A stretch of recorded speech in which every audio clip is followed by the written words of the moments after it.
Selle saate toob sinuni Volkswagen, sest tõeline areng saab alguse tähendusrikastest vestlustest. Praegu leiad aadressid volkswagen.ee eripakkumise. 10 meie populaarseimat mudelit ilma registreerimist tasuta. Tere head kuulajad, 18. august on kätte jõudnud Sinu Geeniuse digisaade ja täna on teiega Hans Lõugas, Glen Pirble, Meelis Väljamäe. Räägime, mis on meie kätte jõudnud, mis on meile silma jäänud, mis on IT ja tehnika vallast meie tähelepanu köitnud. Muidugi on AI rubriik see, kus tuli välja uus super AI.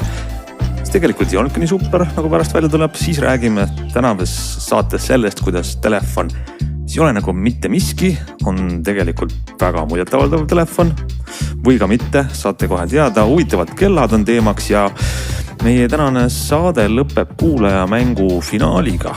Vaatame ja üllatume, mis sellest kõigest välja tuli.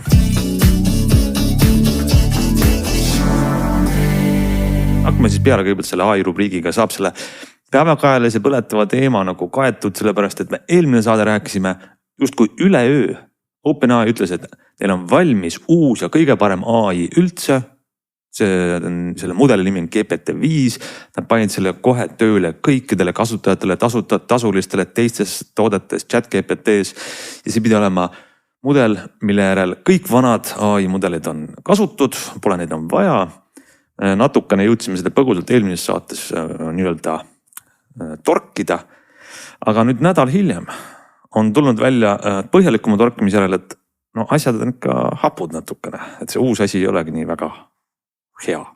Tuleb ju tunnistada, et kui meie eelmises saates seda teemat vaatasime, siis oli meil teatav ajaline nihe reaalsuse suhtes, ehk me tegime seda saadet natuke varem, kui oli see päev, kui siis teie seda saadet kuulasite, mistõttu kõik see pomm ju plahvataski tegelikult siis, ütleme siis nüüd saate kuulamise ja graafiku järgi eelmise nädala alguses, eks ole, umbes nädal tagasi, siis hakkasid ilmuma need igasugused hädakisad, kui talumatult halb on GPT-5 ja seal, miks ma ütlen, need aspekte oli võib-olla mitu, et üks selline kummaline asi, mida paljud või üldistades kippusid ütlema või olid nagu pettunud, natuke oli see sama aspekt, mida me vist eelmises saates ka puudutasime, et kas meil on vaja piltlikult sellist pimeduses kobavat raketiteadlast omale abiliseks. Et võib-olla oleks meil vaja rohkem sellist toredat kaaslast, kes annab lihtsalt võib-olla asjalikku ja mitte nii kosmoloogiliselt täpset nõu, et paljud kippusid olemagi kasutanud just nimelt seda 4O-d sellise, ma ei tea, kas igapäevase abilisena või lausa mingisuguse sõbrana. Ja võt see on maitse asi, eks ole. Mina tahaks vastupidi, et mul oleks abiks ikkagi assistent või raketiteadlane, mitte sõber, et assistent on assistent, et ta ei pea sõber olema. Aga see on maitse asi. Ei, see on Meelisel väga õige point minust, minu arvates ka. On väga praktilised asjad, mida inimesed on oma tööprotsessidesse, mingitesse ülesannetesse teinud ja siis üleöö tuleb uus mudel, mis räägib suga vähem, annab vähem detaile või teeb seda ülesannet kuidagi teisiti. Kohe kõlab halvasti. Üks võib-olla, mõned postitused, mis just Redditis käis seal chat-GPT subredditis ju suur agu andmine ja sealt kumaski natuke minu jaoks just nagu paralleelina välja võib-olla see sama asi või kas skandaaliks seda nimetada nagu omal ajal toimus replikaga, mis oli üks kaaslase tarkvara.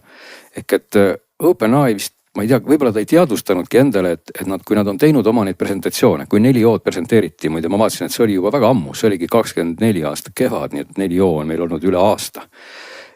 Siis ta ju lauliski sealt sünnipäeva laulu ja mida iganes, luges unejutte ja teda presenteeriti kui sellist filmi höör piltlikult öeldes, et ta on selline oi kui tore kaaslane, aga nagu öeldud, nüüd on see rõhuasetus läinud rohkem professionaalide poolele, aga väga paljud inimesed nagu vist siis ongi, ma ei tea, võtnudki seda keelemudelit niimoodi, et nad, ma ei tea, kas kiindunud on vale sõna, aga nad ongi kuidagi arvestanud, et ta on kogu aeg olemas, ta räägib sellise tooniga, ta on selline sõbralik ja tore ja kui nüüd 5 tuli välja, siis avastasid paljud, et ta võib-olla programmeerib hästi, aga ta ei ole enam üldse sõbralik ja tore ja ajab mingisugust nii-öelda käojaani hoopis vahepeal ja see aspekt nagu tundus olevat, võib-olla ma ei tea, kas siis chat või OpenAI märkamata või et tegelikult sellistel firmadel lasubki mõnes mõttes nagu vastutus sinu kaaslase eest, kui inimesed lasevad selle omale kuidagi emotsionaalselt lähedale. Et ma pean nagu tunnistama, et mina ka ei ole chat-GPT sellises võtmes nagu, ma ei ole seda sellises mõttes kasutanud. Ma nüüd võtan teda nagu, et tahaks virtuaalselt käest kinni hoida, aga tundub, et paljud inimesed on. ja 4O neile väga meeldis. Ja see on väga suur probleem, sellepärast ma tegelikult ütlesingi, et see ei peaks nii olema, sest et neid vaimse tervise probleeme tekitab see meeletult. See on väga hea teema, mida te katate ja minu arvates on see õige nurk, aga me ei saa jätta ka tähelepanu selle teise nurga. Tohutult üles köetud ootused, Sam Altman rääkis ikkagi, et sul on nüüd alati sellised doktorikraadiga ekspert igas valdkonnas kättesaadav, aga tundub välja, et tegelikult tal nagu ei ole doktorikraadi või ta on selle ostnud kuskilt Kaimani saartelt. Et ta nagu tegelikult ei tea väga hästi kõiki asju, et sellised ootused on liiga kõrged. Et seal võiks öelda, et noh, jääb mulle ikkagi paratamatult ka, kipub nagu jääma see sama mulje ja kahtlemata kindlasti ei ole ma inimene, kes vaatab keelemudeli hingeellu sisse ja saab kõigest aru. Et mulle isegi tundub, et võib-olla need inimesed, kes juba seda teevad, ei saa enam isegi kõigest aru. Et ikkagi see keelemudeli toimimispõhimõte sellest, kui nii palju, kui kõik peaksid sellest aru saama. Minust on nagu kohustuslik, tegelikult tuleks teha alati selline lihtne diagramm kõikidele uutele kasutajatele, kes hakkavad ChatGPT-st omale kaaslast kujundama, et nad aru saaks, mis asi on keelemudel. Et keelemudel ei ole selline asi, mis kogu aeg mõtleb sel ajal, kui meie räägime.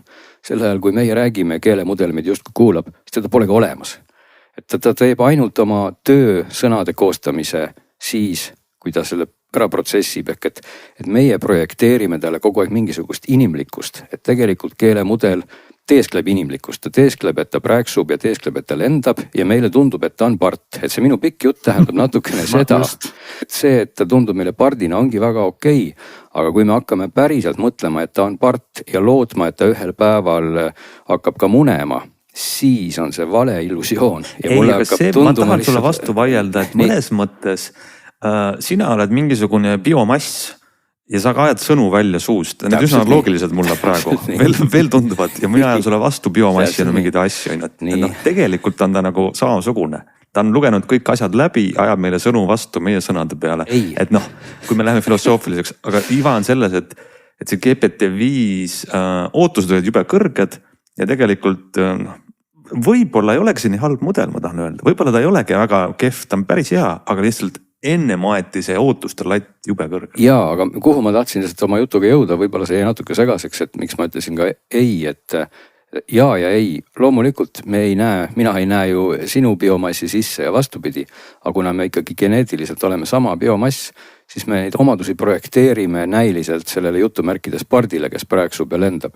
Ja GPT puhul ongi, või kõikide keelemudelite puhul ongi see, ma ei tea, nimetame seda probleemiks või siis hoopis heaks omaduseks, et ta jube hästi teeskleb lendamist ja ta teeskleb ka jube hästi prääksumist, aga ta on fundamentaalselt erinev, sest tal ei ole seda sensoorikat taga, mis tegelikult on meie orgaanilisel biomassil, ehk et meie aju tegelikult saab nii palju sisendeid ja ta kogu aeg töötab, sel ajal kui me jutumisi surnud, koomas ei ole või ei maga. Aga keelemudel ei tee seda ja minu jutu... Töötab ka siis, kui me magame muideks, nii et... Vabandust, tegelikult muidugi me näeme siis ju suurepäraseid asju või mitte nii suurepäraseid unes. Ehk et minu pika jutu sisu, kus ma tahan ikkagi sellega jõuda, on see, et võib-olla me olemegi jõudnud selle tänase tehnoloogia ja keelemudelite selle poole pealt natuke mingisugusel laeni, et me saame suurendada neid treeningandmeid, me saame suurendada võimsust, aga me tegelikult ei poogi talle juurde seda nii-öelda pidevat taju või mõtlemist, natukene haagib võib-olla sellega see minu eelmise saate hädakisa, kus ma ütlesin, et selle asemel, et ärme tee keelemudelit doktorikraadiga teadlaseks, vaid anname talle juurde rohkem sisendeid, anname sellele samale 4O-le asukohad, muud asjad juurde ja ta muutub kasulikumaks. See on üks seletus jah, mis ka ütleme, räägib seda GPT-5 võib-olla natuke selline skandaali või läbikukkumist, et turusurve on tohutu OpenAI-l, konkurendid pressivad peale ja mitte ainult Claude ja Google Gemini, vaid ka näiteks mingi Grok, võib nalja teha kui palju, aga tegelikult see XAI tegutseb päris aktiivselt. Ja nendel oli tohutu surve, et tuua välja mingi uus kõva asi. Ja võib-olla tehti seal mingid arhitektuurilisi nagu kompromisse, et varem olid sul erinevad mudelid, mini ja pro, nüüd on ainult üks. Et äkki see ikkagi arhitektuur nagu ei lähe. Teine asi, raha on ju, et OpenAI on tohutult palju raha nii-öelda võtnud, investeeringud, ootused on suured, et hakata teenima. Ja üks spekulatsioon on see, et GPT-5 on ka selline nii-öelda kulude kokkuhoiu mudel, mis on sellepärast nad on seda nii surunud, et kõik selle usuksid ja firmale oleks kasulik, kui kasutaks ühte mudelit, mitte erinevaid. Aga nagu see kahjuks ei realiseerunud, et tõsi, vastu. Kui neid ka täna sellises töises plaanis kasutada, mida me võib-olla kõik vähem või rohkem teeme, siis tõesti sellist mingist mäekõrgust erinevust seal ju ei olegi, et võib-olla ta on tõesti targem, võib-olla mõne koha pealt ta hallutseneerib vähem. Aga muide kogu selle pika jutu peale tõi ka ju siis OpenAI kibekähku tagasi, siis nagu rahvaalgatustati lausa ja võeti allkirju koguti ja tore, see on tore minu arust. Turg räägib. Jah, siis täna on seal olemas 4O, 4.1, O3 ja O4 mini siis neile, kes tahaks veel vanematega rääkida ja no ma proovisin 1,2, ma olen jätnud selle praegu ikkagi 5 peale ja ma ei saaks öelda, et see 5 kuidagi mulle mingit pada ajanud, aga küll mida ma eelmises saates ka muide mainisin, et on olemas ju GPT-l juba enne, siis mitte üldse nüüd ei tulnud see 5-ga, aga oli ühenduvus nende pilvepõhiste teenustega nagu seal OneDrive, Google Drive, Gmail ja veel teisi. Ja ma kurtsin, et see ei taha nagu töötada, viga oli puhtalt minus. Et nimelt see töötab küll, aga sa peadki aktiveerima selleks siis agendi või süvauuringu režiimi. Et siis tegelikult saab ka ChatGPT juurde pääsu sinu meili postkastile.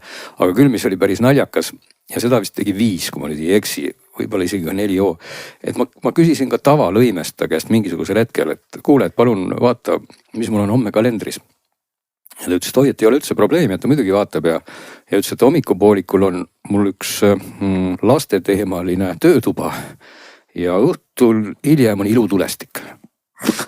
See on kõva kalender. Ma küsisingi, et kas ta ikka päris kindel, et selline graafik mind homme ähvardab ja ta arvas, et see tundub väga loogiline, et ta vaatas kõik allikad läbi ja siis ma üritasin nagu ikkagi kiusatada, mis allikaid ta siis läbi vaatas ja siis ta ütles, et ta vaatas veebist ja igalt poolt vaatas ja ma küsisin, kas ta... See on Glenn Pilvre homne kalender, väga kava.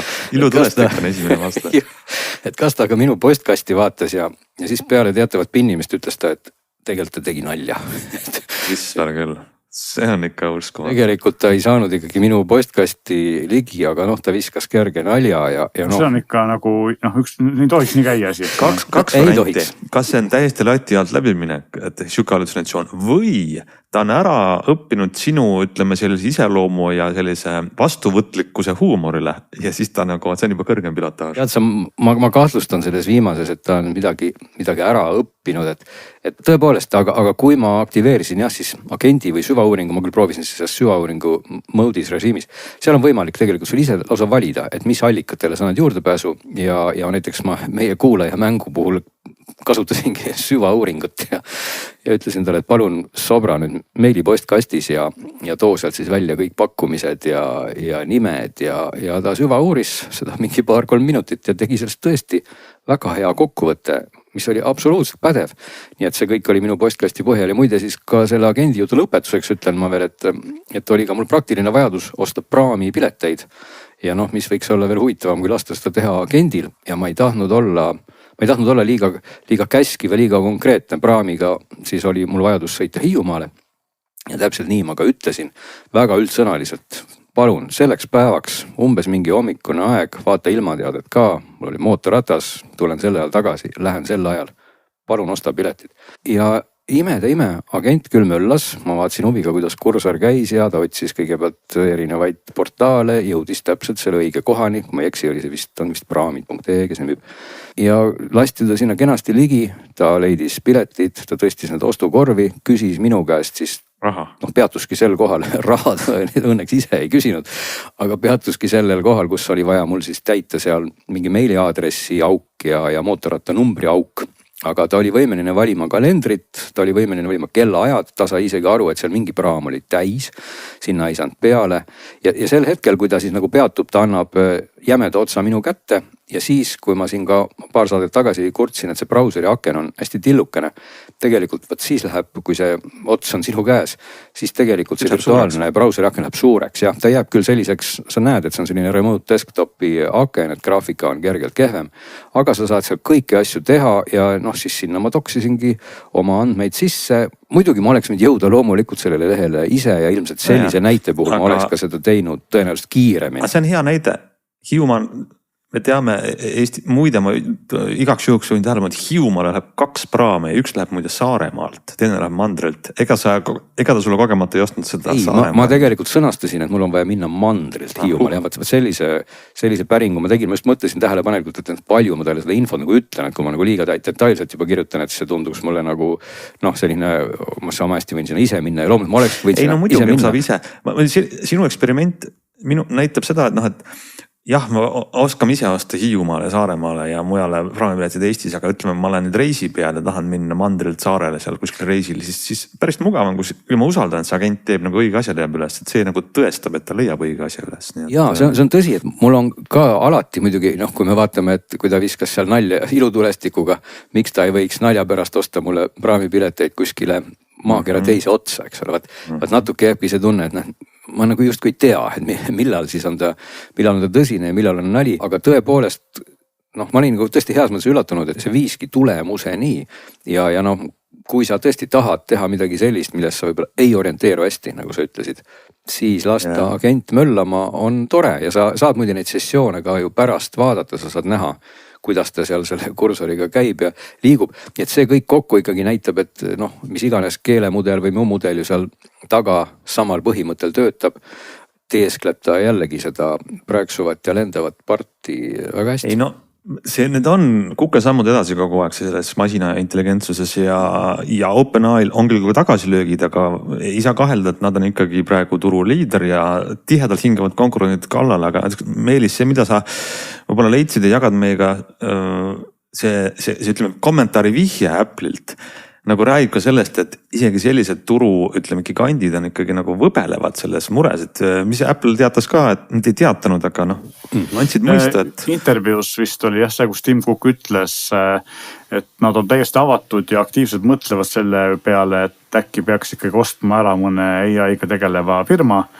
Ja ma arvan, et põhikonkurentidest, alternatiividest ilmselt ongi siis Perplexity ja mis see teine on väiksem Anthropic ja ka teades Apple'it, siis Apple tegelikult kipub ostma pigem selliseid vähetuntud pisikesi startup'e, kus on väga palju andekaid inimesi tööl, sest need tahavad osta just need inimesi, eks ole. Et võib-olla need Anthropic ja suuremad firmad on ikkagi nagu natuke liiga suured, aga samas teistpidi jällegi, kas siin nendesse väiksematesse on nagu palju annet järgi jäänud, sest et enamus Meta ja OpenAI, eks maksavad praegu nii meeletult selle ande eest, et võib-olla ei õnnestu. Aga huvitav on just selle poolest, et Apple tavaliselt tegelikult ei kommenteeri oma ei plaani ega ka seda, mida nad nagu oma siis isekeskis räägivad, et see näitab seda, et nad tegelikult on üsna hädas. Väga hädas, jah, sest et see on nagu, ma tahan öelda, et see on nagu, me oleme muianud selle Apple Intelligence AI üle peale ka ja siis on mõnes mõttes see kriitika on läinud nagu, läheb ta nagu läheb, on ju, et Apple teeb oma telefone ja nad teevad oma asja, teised teevad oma asja, aga sellest AI diferentsiaator on nagu, nad saavad ise ka aru, et see on nii oluline, kui sellest mängust maha jääd. Me võime praegu muiata selle üle, et kas ta mõtleb ilutulestikule või mitte, aga need vead parandatakse, ta muutub tõsiseks abiliseks, kes sinu eest teeb ja kui sa sellest mängust maha jääd, siis Apple, mis on olnud ikkagi seal ütleme top 1, 2, 3, 4, top 5 tehnoloogiaettevõtete seas, sa ähvardab sind unustusse jäämine. Nii uskumatu, kui see ka pole mingi $1 trillioni ettevõtete puhul. Ja see on õige, samas muidugi, kui sa ütled, et vead parandatakse, siis võib-olla ma olen selle koha pealt natuke skeptilisem, et seesama tehnoloogia täna kipubki natuke selline olema, et kas me seda ilutulestiku viga saamegi lõpuni välistada, on väga raske tegelikult, aga kui täna Apple'it ja Google'it ju võrrelda, Google'il on ikkagi olemas Gemini, kes on nii-öelda in-house toode ja tegelikult töötab päris hästi, et võib-olla omapärane natuke ongi see, et miks näiteks mina personaalselt eelistan ikkagi ChatGPT Geminile, ei olegi mitte niivõrd see tarkus seal taga, et kas üks on doktorikraadiga või mitte, aga pigem just see, et Gemini Eestis kipub olema, ma endiselt kasutan seda terminit meie naaberriigi härra, ta on minu jaoks nagu robot. Et ta on küll võib-olla tark, aga lihtsalt see temaga rääkimine on, mulle ei meeldi selle Google Maps'i häälega rääkida. Ma tahangi öelda, et küsimus ongi nagu sellises täppis i peal, et sisuliselt võib-olla need kõik keelemudelid teevad ühte asja, aga miks lõpuks väga paljud inimesed eelistavad ühte teisele, on võib-olla ainult see pakendamine või see kate seal peal ja kui Apple suudaks teha nüüd oma sellise keelemudeli, mis on ka kuidagi hästi inimsõbralik või selline ilus, viimistletud ja kaasatundev, olgu see hea või halb. See võiks olla väga suur asi. Me teame, mida Steve Jobs ütleks, kumb on parem, kas see OpenAI häälerežiim, vestlusrežiim või siis Google'i. Ja sellest oli ka ju alles uudis, et Elon Musk süüdistas Apple'it OpenAI eelistamises oma App Store'is, eks ole. See on eriti padasõimab katelt mees. Ja, just. Aga jah, et selles mõttes mina arvan, et kui te rääkisite, et vead parandatakse, siis mina arvan tegelikult seda, et vead parandatakse meile ootamatul viisil. Ehk siis ma endiselt arvan millegipärast võib-olla naiivselt, et praegused suured keelemudelid ei ole jätkusuutlikud. Ehk siis nad on liiga piiratud ja nad võtavad liiga palju energiat, järjest rohkem energiat ja kindlasti kui me vaatame DeepSeek tegelikult teeb hinnas ju asju natuke teistmoodi ja ilmselt selline teistsugune õpetamine, mis ei ole nii andmemahurikas ja võib-olla natuke rohkem sarnaneb sellele, kuidas inimese aju töötab, tuleb kindlasti kunagi ja kõik asjad muutuvad ühesõnaga. See ongi see sama aspekt jah, mida ma siin ka puudutasin, et kas see tänase tehnoloogiaga keelemudel sellisel kujul saavutabki täitsa uue kvaliteedi, et see on nagu natukene küsitav, et ta läheb küll järjest paremaks, aga ikkagi korraldab sulle järgmiseks päevaks võib-olla paar ilutulestikku. Aga mine sa tea, et kui ka see mingisugune läbimurre toimub, siis see võibki toimuda üsna ootamatult ja ka ütleme kohast, kus see ei ole tõenäoline, kui tõenäoline oli, et maa peal tekib elu, et me vaatame siin ringi ja ei paista elu ju kuskile, me siin räägime. Ja tõmbame siis AI rubriigile praegu joone alla, põnevat on rääkida paljugi, aga lähme riistvara juurde, räägime ei miskist.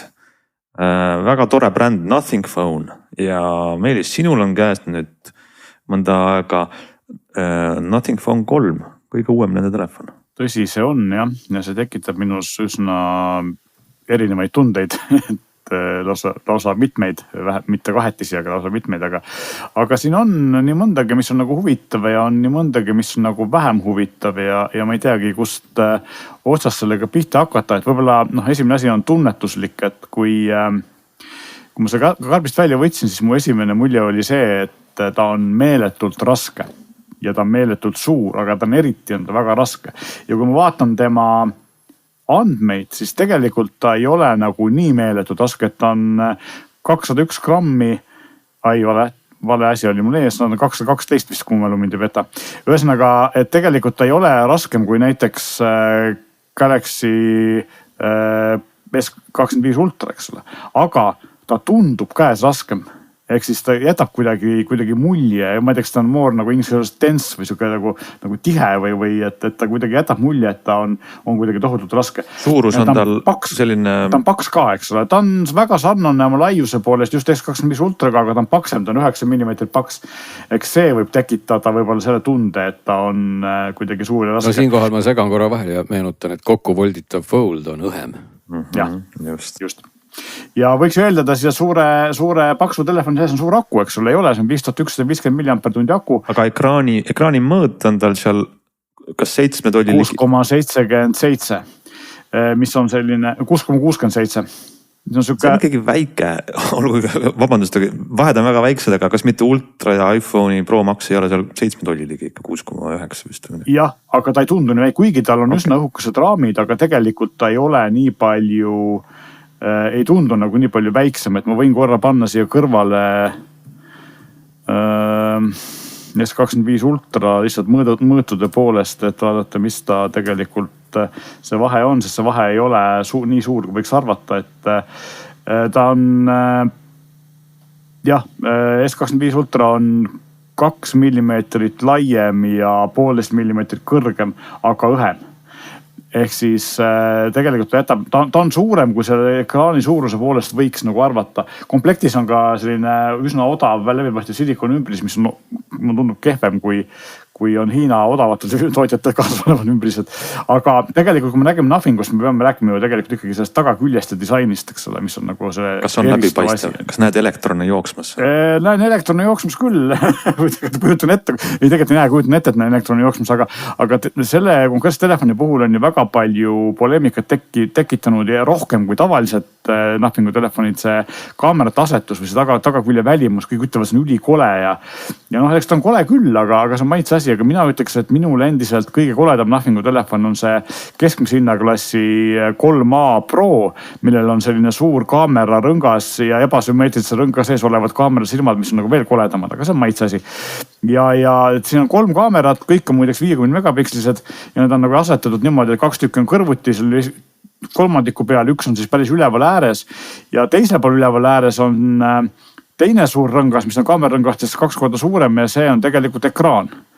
Ja selles ekraanis on vist 489, kui meil oli beta siis LED tulukest ja need näitavad igasuguseid erinevaid asju ja tegelikult ega see ekraan nagu väga kasulik ei ole, et näitab kella, ta näitab sisse tulevaid kõnesid, ta näitab akulaetust, stopper on ja siis on mõned sellised minimängud, ma ei tea, pudeli keerutamine ja siis see käärid, paberkivi, eks ole, sellised asjad, mis noh, ma ei tea, kas sul on telefonis seda vaja või ei ole. Lisaks töötab see ekraan ka siis selfie ekraanina, et sa näed nagu seal ennast, kui sa selfie teed tagakaameratega küll sellise väga uduse pikslist, stiliseeritud piksliste asjadega, sa näed seda ja su nägu oleks kaadris, eks ole, see on see oluline asi. Ma nagu vaatan piltidelt seda telefoni, mulle tundub esmalt see väga lahe. Ma tahtsin ka öelda, et disain on tegelikult, et kui seda niimoodi peaks tervikuna ikkagi kirjelduma, siis ta on selline, et ta jätab sellise, kuidas ma ütlen, sellise modulaarse või sellise tehnokraatliku tehnilise mulje, et ta ei ole kaugeltki nagu lihtsalt üks tavaline telefon. Ta oleks nagu midagi, mille on pannud võib-olla väga eristuv. Hull teadlane kokku tulevikust just mingil sellisel põhjusel. Ümmargune ekraan, on ta monokroomne ainult mingid või on seal värve ka? Ainult monokroomne, hästi pikseleeritud, eks selles mõttes ta on nagu ikkagi need pikslid on nagu näha selgelt, nad on nii väikse resolutsiooni. Me räägimegi siis selle telefoni tagaküljest ja mis muide ongi ju selles mõttes huvitav disaini nüanss, et kui sa vaatad kõiki teisi telefone, siis esiküljel on teadupärast ekraan, sinna sa ei saagi midagi väga ägedat teha. Tagakülg ongi see piirkond, mida saab nagu disainida ja seda on Nothing kõvasti teinud, aga loomulikult kui nüüd siis paned sinna, ma ei tea, sa ütlesid Meelis, et kaasas on seal ka mingisugune ümbris, et kas see paistab siis läbi või kui sa tõmbad sinna nüüd sellise kummi ümber, siis display koha peal on auk. No aga kõik see muu ilu kaob siis ära. Tead, see on ka see, et minul on siin testis on tumedat pärvi. Ja see ei paista nii välja. Ja see paista nii välja nagu nii ja mina tegelikult olen alati eelistanud Nothingu telefonide puhul tumedat pärvi, sest see, ma ei ole kunagi olnud nende disaini suur fänn, see on maitse asi, eks ole. Ja tumedas ei paista see läbipaistvus, see on hästi välja ja see mulle meeldib rohkem. Kui juhtuks õnnetus, et homme mu telefon kokku lampi, tüü. Ja pean uue ostma. Väga tugev kandidaat oleks praegu. Minu jaoks ei oleks. Aga ja siis rääkides veel ekraanist, siis ekraanil on siin telefoni enam keskel paremal pool ääres täpselt volüümi nupu kohal on siis selline veel üks auk selles nii-öelda ümbrises ja see on tegelikult puututundlik nupp, mida siis vajutades saab vahetada seda, mis seal ekraani peal näidatakse ja pikad peal hoides siis näiteks kui ma lähen selle vajutades jõuan taimerini, siis ma hoian peal, siis hakkab taimer tööl, eks ole. Või kui ma lähen aktiveerin selfie režiimis, hoian peal, siis ta teeb mulle selfit, eks ole. Selles mõttes kahe funktsiooniga nupp. Nüüd seda ekraan... Tundub, et see tundub täiesti ikkagi ingliskeelne sõna on gimmick, siis täiesti mänguasi, aga huvitav ja lahe gimmick. Nüüd ekraanil ka see, et ekraanil saab hoida välja lülitatuna või saab hoida sisselülitud asendis saab ainult näidata kella. Näiteks akulaetus sa muidu näed, aga akulaetus kustub ära ja läheb kella peal tagasi, eks ole, nii et ta jää sulle ette, kui sa oled valinud siia. Et piiranguid on, kui ma seda telefoni karbist välja võtsin, see oli siin palju vähem asju, see ekraan toimis palju kehvemini, aga ta sai päris kiiresti päris suure tarkvara uuenduse ja see muutis nagu päris palju. Aga mina ütleks endiselt, et see on nagu selline suhteliselt gimmick. Kui me ekraanist räägime, see ei ole esimene firma, kes on taha ekraani pannud. On paremaid lahendusi, eriti hea on tegelikult Asuse Rockphone'i lahendus, millel ekraan on täiesti nagu korpus sees peidus, et sa ei näe seda ja ta ilmub välja siis, kui vaja on ja seal saab isegi mängida saab selle ekraani peal teha mingid muid asju, see on palju parem lahendus, aga see on palju kallim telefon. Aga Nothingu enda võtmes siis loomulikult mina ütleks, et see ekraan võib gimmick olla, aga tal on rohkem infot ja on tegelikult kasulikum kui need eelmiste mudelite, need LED tulukesed, eks ole, mis tegelikult nagu väga palju infot ju ei andnud. Aga see on selline eristuv asi, millest võib-olla väga palju kasu pole, aga ta vähemalt on omapärane. Aga see, kui me siin keelemudelite puhul ka mainisime, et tihtipeale täpp i peal kipub olema olulisem kui i ise. Et minu arust see Nothing on väga hästi aru saanud, et kui kõik telefonid on tagant hallid, punased või roosad ja eespool on ekraan, siis tegelikult teha midagi, mis oleks nagu äge, selline teistmoodi ja eristuv ongi see, mis võib-olla tõukaks mind ka seda ostma. Ma täna mõtlen ka, et noh, kui tal juba on head kaamerad, ma ei tea, nüüd on ta veekindel ka, ma vaatan, ta ennem ei olnud. Et ta on päris omadused juurde ja kui ta samas näeb välja kuidagi siuke mõnus ja paneb mulle naeratuse näole, kui ma neid pisikseid ekraanikesi ja kaameraid vaatan, siis ma ostangi seda. Ja küsimus selles, mida see väärt on, eks ole, see erilisus. Et tegelikult andmete poolest samamoodi, et tal on suhteliselt hea protsessor, aga mitte tipptasemel ja põhimõtteliselt sama protsessor, mis on täpselt 2 korda odavamal Poco telefonil. Nii et ja see protsessor läheb ka üsna kuumaks, ta on suhteliselt mõistlik, aga ta võtab päris palju akut siis, kui sa sellega midagi teed, eks ole. Et ta kindlasti ei ole nii efektiivne, kui on kas siis Snapdragoni eelmise aasta sama hinnaga, sama võimsusega tippmudel või selle aasta tippmudel, mis on nagu veel võimsam, eks ole, mida siin tippklassi telefonide kasutuses on päris palju. Ja lisaks on siis, kui me räägime nüüd võib-olla, ma ei tea, kaameratest ma väga palju oskan veel öelda, sest ma ei ole jõudnud väga palju seda pilti teha, aga nii palju, kui ma olen teinud, siis mulle jääb mulje, et see kaamera praktikas ei ole nii hea, kui andmetest võiks arvata, et mulle tundub, et mõned konkurendid, kellel on paberi peal lahjem kaamera, teeb tegelikult paremat pilti. Ma arvan, et siin on tegelikult küsimus võib-olla selles, äkki Nothing siiski ei ole kõige pädevam tegema väikese firmana head pilditöötlust või see tarkvara osa võib-olla. Et kohati on nagu selliseid töötluse jälgi nagu rohkem näha ja kohati ei ole nagu detaili nii palju, kui võiks arvata, et sul sellest 50 megapiksel kaamerast välja tuleb. Et ta ei ole halb kaamera, ta on okei kaamera, aga vaatame selle telefoni hinda, eks ole, see on nagu selle asja juures nagu see võtme. Aga räägime hinnast. Hinnaga on ka see kummaline värk, et ta on Euroopas 799 eurot alates kõige lihtsam mudel.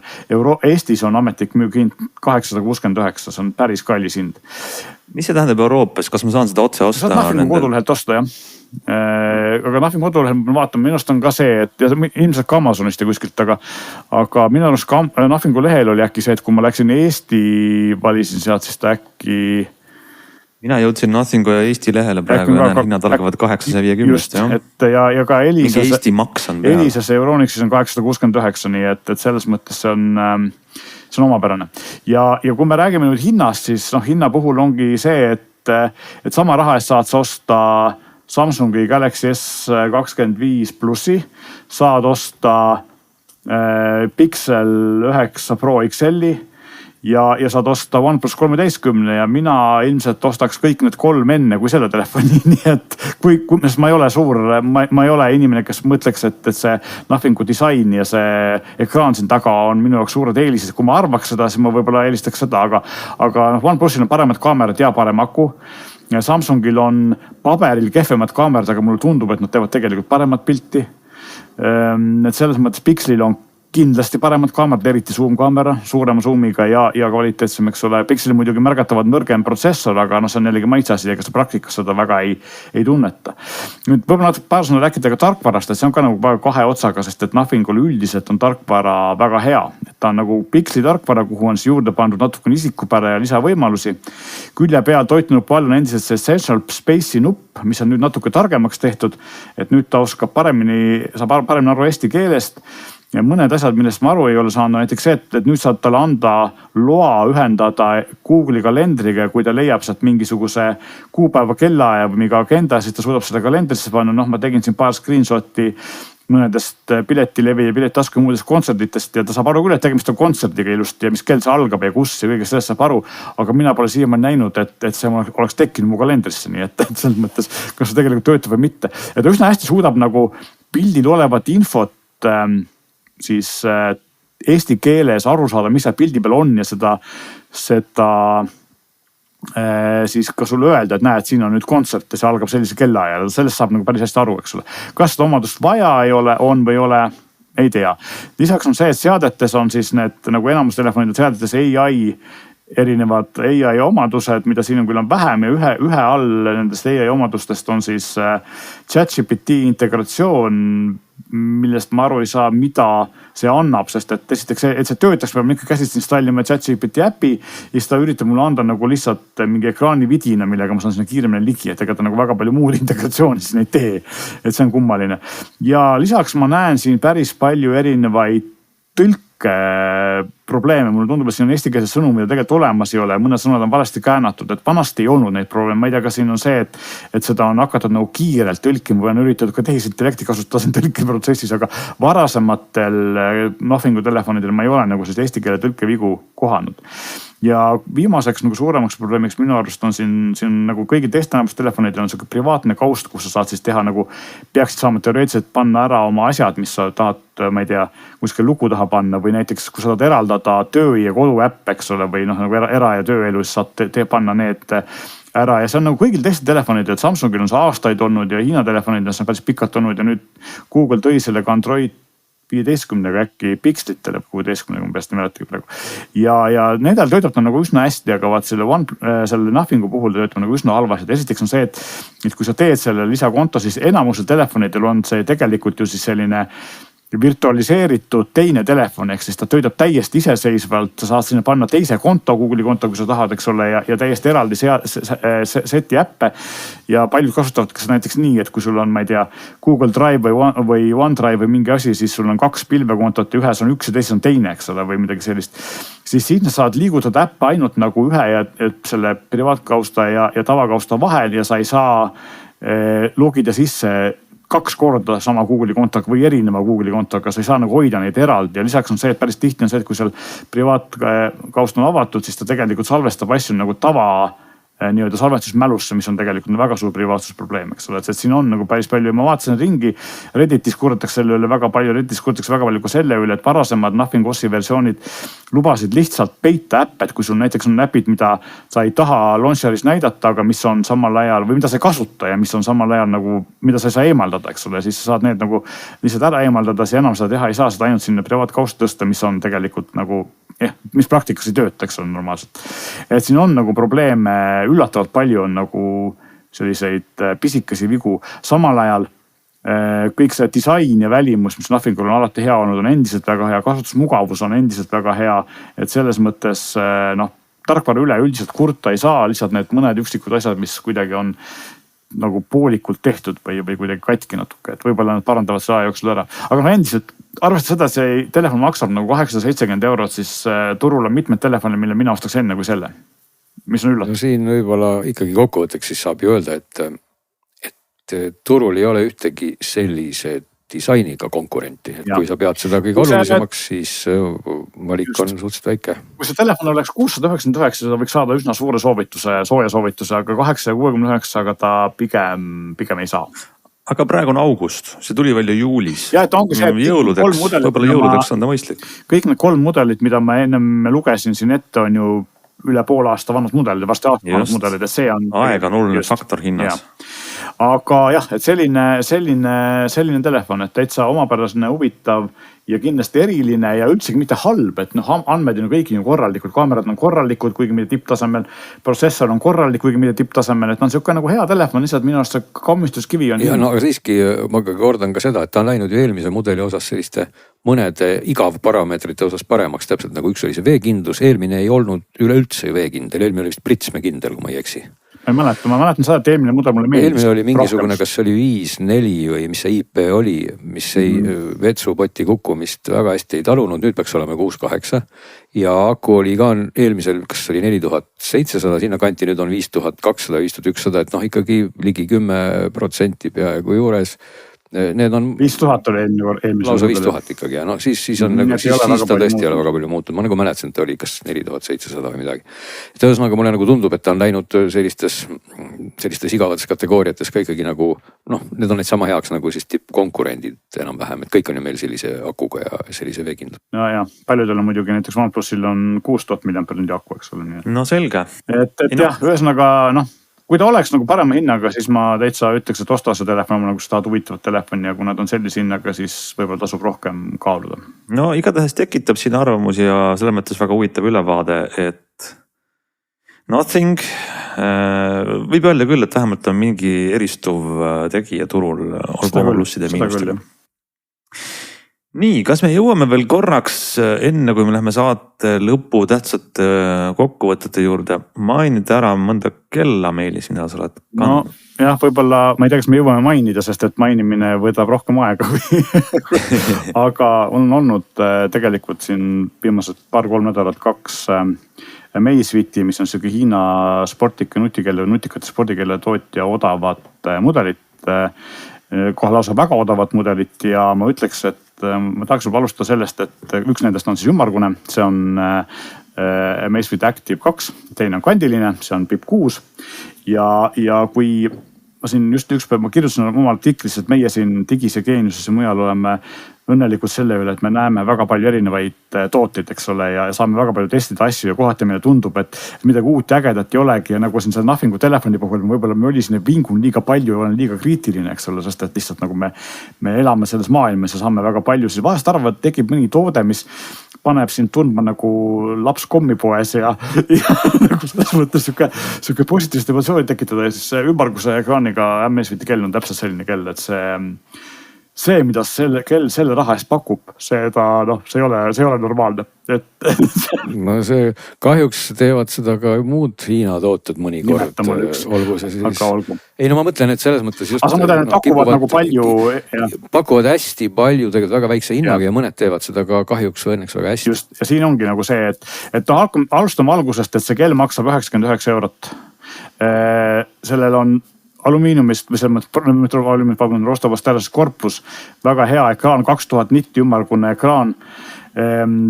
Ta on väga kerge, tal on väga, selles mõttes ta on nii kerge, et sellega on nagu väga mõistlik magada. Samas on ka sellise optimaalse suurusega, et üllatavalt näeb väga hea välja muideks, ta näeb nagu väga elegantne välja selle raha eest.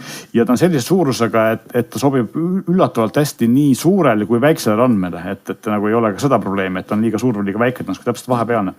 Ja üldiselt nagu disaini poolest väga hea. Nüüd, kui me räägime nagu akust, aku on suhteliselt väike, kuna ta väike kell on 270 mAh ja kuna ta on selline, mitte nüüd Apple Watch ega Samsungi kell, siis ta aku kestab ikkagi hästi, et kõik vidinad ja asjad sisse lülitatuna ja always on display sees on 4 päeva, always on display väljas on 10 päeva ja kui ma lülitan välja näiteks siit, ma ei tea, mingisugust stressi mõõtmised ja pidevad vere hapnikusisalduse jälgimised, siis ma saan tegelikult hakkama siis 5 päeva ja kuskil 12 päeva, siis kui on always on display väljas ja lisaks on muidugi igasugused ultrasäästurežiimid, mis seda aega veel pikendavad, eks ole.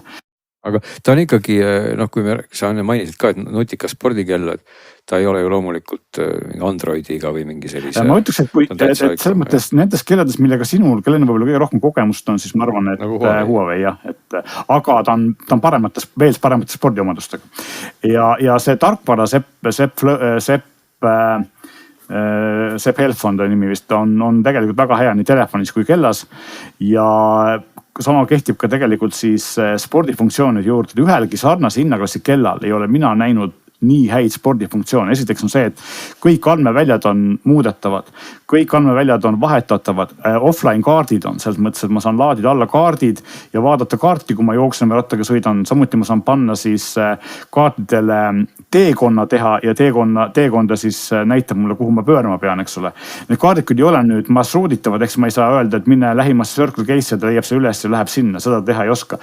Ja üks puudus on siin see, et Amazfitil ei ole enda raja tegemise lahendust ei äpis ega veebis, ehk siis sa pead kasutama third party lahendus. Garminil näiteks on olemas raja tegemise lahendus, samuti Straval ja Komoodil ja mõned teistel saad selle raja nagu on telefonis mõni teise äpiga valmis teha, siis kella saata. Garmini puhul küll on see, et sa pead tegema seda veebis, sest et Garmini enda äpp toetab ainult Garmini enda kellasid, aga veebis tehes ja alla laadides fit faili saad sa ilusti siia Amazfiti importida. Aga see on asi, mida selle raha eest mitte ükski teine kell ei paku, eks ole. Samuti näiteks on tal pulsi mõõtja saatmine nii tava ajal kui ka trenni ajal. Ehk siis kui mul näiteks on Garmini rattakompuuter ratta peal, siis ma saan Garmini rattakompuutril saata siit kellast oma pulssi, mis on nagu väga hea omadus. Kõik muud autopausid, väga paljud seadistused, väga suur kogus on erinevaid spordirežiime. Muidugi nagu Hiina kelladel ikka on siin paljudel spordirežiimid on täiesti mõttetud, näiteks autoga sõitmine ja male ja mingid muud sellised asjad, eks ole, et saada ise seda numbrit suureks. Aga põhiasjad, jooksmine, matkamine, ma ei tea, rattasõit, ujumine, need on väga hästi tehtud, et kõik see on nagu superluks. Tarkvara on väga hea, ta on ka selles mõttes nutikeel, et tal on äpipood ja saad seda äppe alla laadida, äpid on muidugi sellised Need on vähe ja need on kehvad, nad meenutavad veidi võib-olla sellist Garmini äpipoodi, et see on GoPro remote ja DJI remote ja mingi siuksed asjad on siin täiesti olemas, eks ole, nii et mida saad. Samuti on näiteks siis kohe sisse integreeritud on QR-koodi siis nende erinevate ma ei tea siis kliendikaartid, mis on QR-koodiga, nende tugi, et saad need siis nagu pildistada ja panna siia. See kõlab, ma pean korraks mainima, et see kõlab väga selline tipp-Hiina toode, mille nimi võiks olla Feature Factory, eks ole, nagu väga palju võimalusi. Aga erinevalt paljudest teistest nad töötavad hästi, see on nagu see oluline asi. Mina tahtsin ka siin küsida seda kauga siia vahel, et kui me loeme siin ette kõik, et sa saad oma südamelöögid ja kaardid kõik sinna kella panna, ja kõik need libisevad lupsti Hiina. Ja see on nagu põhiline probleem, eks ole. Nad küll ütlevad, et kõik hoitakse Euroopas ja kõik on GDPR-iga kooskõlas, aga me ei saa seda kunagi 100% uskuda, eks ole. Nüüd, just eriti veel seda, kui ma vaatan ka selle kella hinda ja kogu seda asja või nagu seda juttu, mida sa oled rääkinud, siis mul tekib paratamatult kahtlus, et seal ärimudeli taga ühe osa moodustavadki need samad andmed, mida nad koguvad. Just. Ja erinevad väikesed hinnatootjatest on Amazit või siis Zepp, omanik firma noteeritud New Yorgi börsil, et võib-olla neil on natukene mingisugust teoreetilist sellist credibility selle juures, aga üks asi veel, mis kellel on ja mis on nagu, mida ükski konkurent ei paku, tal on 2 erinevat digitaalset assistenti. Ja siin on nüüd niimoodi, et üks nendest on siis nii-öelda offline, ehk siis töötab nagu täiesti ainult kellas ja seda saab panna aktiveerima näiteks lihtsalt andmeliigutuse peale või siis ka koputades ja sellel on siis see, et ta töötab niimoodi, et sa ei pea siis üldse telefoni kasutama, aga muidugi sellist asja on see, et sa pead täpselt teadma, mida sa ütled, ehk siis need fraasid on nüüd hardcode'id ja sa pead täpselt teadma, kui sa ütled näiteks, et set timer for 30 minutes, ei tea sul midagi, aga kui sa ütled set 30 minute countdown, siis ta saab aru, millega tegemist on, eks ole. Ja ta oskab kasutades selle offline assistent oskab teha absoluutselt kõiki, siis näiteks käivitada spordirežiime, seada eredust, helitugevust, muid selliseid asju näidata, palju akut järgi on. Aga sellega sa saad siis ikkagi rääkida suhteliselt vabas? Ei, see ongi offline režiimiga on, ta peab täpselt teada, mida sa ütled. Nüüd teine assistent on Zepp Flow ja sellel on nüüd niimoodi, et seda sa ei saa siis andmeliigutuse aktiveerida, vaid sa pead vajutama nuppu. See vaikimisi on pikk või siis ka hääl aktiveerimist ei ole, vaid nuppu võtame ülemine parem pool nuppu pikalt all hoida ja see aktiveerib selle.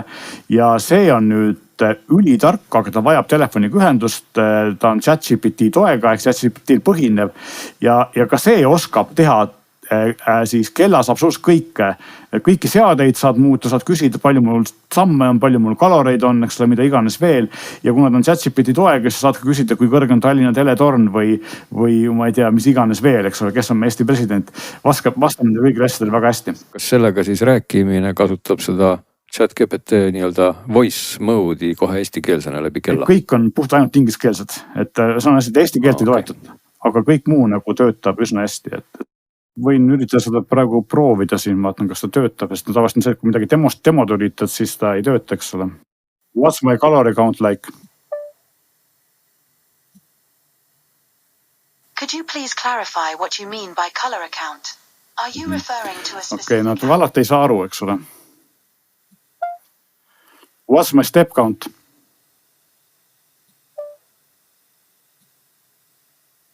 You've taken 22 steps so far. Et ühesõnaga nagu mõnedes asjades saab päris hästi aru. How tall is TV tower in Tallinn, Estonia?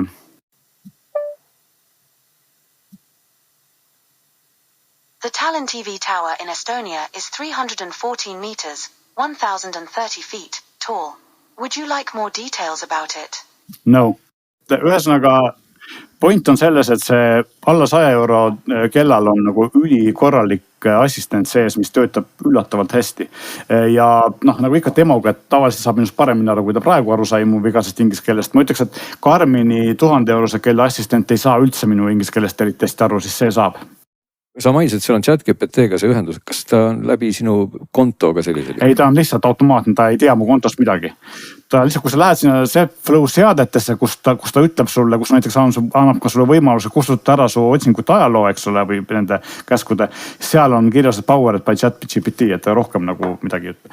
aga selles mõttes arvestades, kui odav see kell on, eks.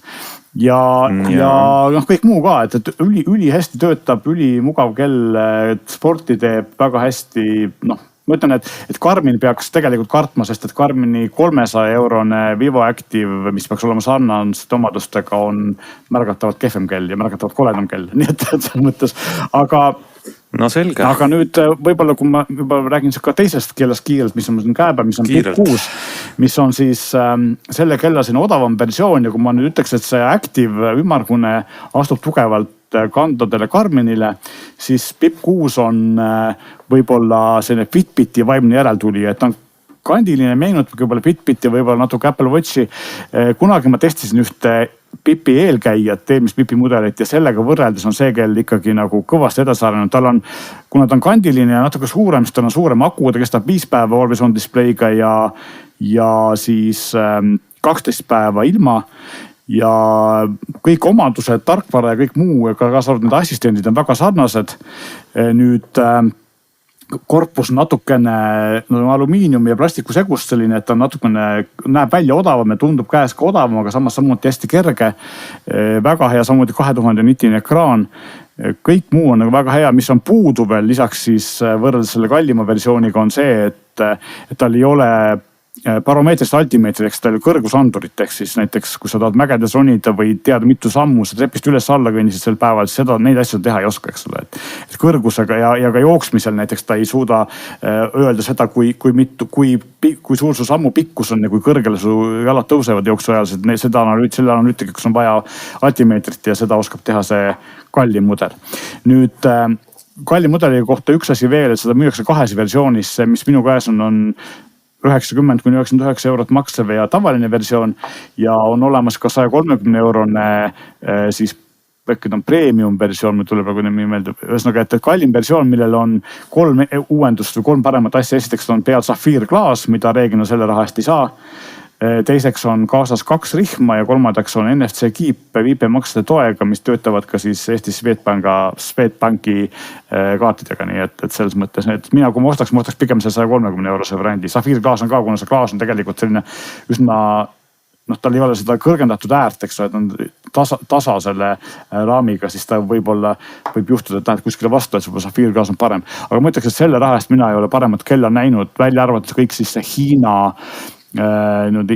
need mured, eks ole, 2 asja võib-olla kiirelt, mida tal ei ole ka, et seda ma ei rääkinud, mulle meeldis, negatiivse asja jätsin vahele, et Wi-Fit ei ole, sest hind on odav, eks ole, et kui sa tõmbad alla siia, muusikat saab ka panna alla, tõmmata alla MP3-na, ühtegi Spotify'd ja muid äppi tuge veel ei ole.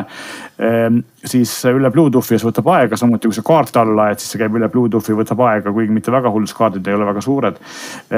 VO2 Max ja muude selliste spordiandmete ennustamine või mõõtmine ei ole nii täpselt, kui näiteks Garminil nad natukene valetavad.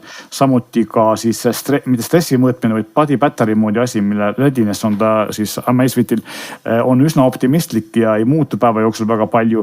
Et sellega minu teada Amazefit tegeleb ja ta muudab selle ühel uuemal vidinal, neil on juba olemas, see on muudetud Bioskoor või mingi selline asi on see uus, nimi tuleb peast peale, uus nimetus, mis on kõvasti parem, eks siis väidetavalt tuleb see ka vanematele kelladele. Et sellised asjad, mis on nagu natukene, et need, aga GPS ja siis pulss on läinud kõvasti paremaks, kui ta oli vanemate Amazfiti kelladele, seal nad on teinud väga suur edusamme. Aga ikkagi anyways, et selle raha eest sellist kella, ma ei tea, Garmin värisega ma ütleks, et kuule, Glen, nüüd on aeg kokku tõmmata meie mitu nädalat kestnud teine kuulajamäng, kus me palusime inimestele arvata ära ühe toote siis ütleme olemus ja mõnda aega meil tulid väga palju põnevaid vastuseid, aga vähe õigeid, aga nüüd see nädal me vist saame sellele joone alla tõmmata. No meile tuli tõesti erinevaid vastuseid, eriti lustakaks teeb selle see, et inimesed, kes pakkusid vastuseid justkui võiks ju pakkuda seda, mida nad nagu tahavad, et see andis nagu mingi indikatsiooni, et no ma ei paku võib-olla maailma kõige igavamat asja, sest mul tõesti ei ole sellega midagi teha, mis võib-olla on ka põhjus, miks meile tuli huvitavaid pakkumisi, et kui neid pakkumisi korraks vaadata, ma siit tooksin võib-olla välja mõned toredamad, et nagu öeldud, grill oli ikkagi see, mida enamik inimesi omale soovis, olgu see siis kuppelkujul või kokkupandaval kujul, igatahes grill, Blaupunkti grill oleks meeldinud paljudele, kahjuks see ei olnud grill. Siis vist ka see oli vist meie esimese küsimuse põhjal tuli meile pakkumine, et ka madrats võiks olla see toode, mida siis inimesed tahaksid suve ajal, miks huvitav, et Blaupunktil on nii suur tootevalik, isegi madratside valik. Seal on tõesti kõik, minge vaadake, mida seal ei ole, võib-olla siis kirjutage meile, mida te sealt ei leia, et seal on kõik olemas. Aga siis, kui me natuke seda küsimuste fookust kokku tõmbasime, siis grill loomulikult enam sinna ei mahtunud, aga sinna hakkasid ilmuma mingid väga huvitavad tooted, mis tõesti selles kategoorias olid. Näiteks vaakumhaarats või vaakumiminapp erinevas sõnastuses tekitas mul nagu tunde, et kui on auhinnamäng ja ma leian sealt vaakumhaaratsi, et kas see teeks minu päeva, kui ma nüüd võidan omale vaakumhaaratsi. Teadupärast see on siis selline asi, mis pannakse, kui te parajasti tahate kuskilt aknast sisse murda, siis te panete selle akna külge ja siis lõikate selle teemantiga selle ringi välja ja siis saate selle vaakumhaaratsiga selle tüki välja tõsta, et näiteks selleks sobib ta imehästi, et palju ta seda nagu reaalsuses vaja on. Aga mine sa tea, võib-olla meie kuulajad tahavad siis aknaklaase tõsta ja tegelikult on ta tore tööriist selleks. Aga siis oli seal veel lõbusaid pakkumisi nagu, ma ei teagi, mis asi see on, aga seda pakuti ultrasonic või ultraheli puhasti. Ja oli meil ka veel pakkumises siis multifunktsionaalne tööriist koos 5 kruvi peaga. Et vaat ma ei tea, kas see oli sealt kategooriatest või mitte, igatahes need olid need asjad siis, mis meid jäid nagu silma, et inimesed oleksid omale soovinud Blaupunkti logoga. Kahjuks need ei olnud õiged ja nüüd tuleb väga igav koht, et õigeid pakkumisi oli kahjuks ainult 2. Ja see õige pakkumine on tööriistakott. Selline asi siis, mida 2 õigesti arvanud omale nüüd tahavad ja seda pakkusid ja loosid on iseenesest ju väga lihtne, sest neid nimesid ma nüüd kohe vaatan, kes meil olid need pakkujad. Need olid meil Arne ja Hendrik ja sedapuhku siis äkki teeme niipidi, et võtame siis meie mõnusa häälega Soome mehe ja palume tal siis öelda näiteks, et kumba neist võiks tabada tööriistakott. Tere, meil on käimas järjekordne auhinnamängu loosimine ja meie võitja kandidaadid on Arne ja Hendrik. Äkki sa oled nüüd nii lahke ja valid neist välja ühe? Muidugi loosin kohe. Ja võitjaks osutus Hendrik. Palju õnne Hendrikule. Väga tore, Hendrik on saanud endale Blaupunkti tööriistakoti. Tuleb nii välja jah. Sellise täitsa rõõmsameelselt isegi rääkis, hakka või kasutama nüüd Gemini'd kohe rohkem. Ei küsinud tarbetuid küsimusi, läks kohe asja juurde. Ei olnud ka nii hullu kui varem minu arust. No näed siis. No palju õnne. Ja võib-olla siis me natukene vaatame, mõtleme, kuidas me oma kuulajamänge jätkame, et oleks ikkagi inimestel rohkem huvi ja soovi seda just konkreetset asja saada. Aga selline oli meie teine kuulajamäng. Ja Hendrik, siis palun kirjuta siis samal aadressil, anna märku, kus sa parajasti paikned ja teistele olgu öeldud, et see on päris äge tööriistakott, hoolimata isegi sellest, et seal on Blaupunkti logo peal või siis just tänu sellele, et täitsa kobe ka muude asjade kandmiseks võib-olla, mis tal on kõva põhi ja ta näeb äge välja ja täitsa vastupidav tundub. Just nii, aga sellega on meie tänane saade lõpetatud. Kindlasti on meil põnevaid asju, millest tahame rääkida nädala pärast. Seniks ütleme nägemist.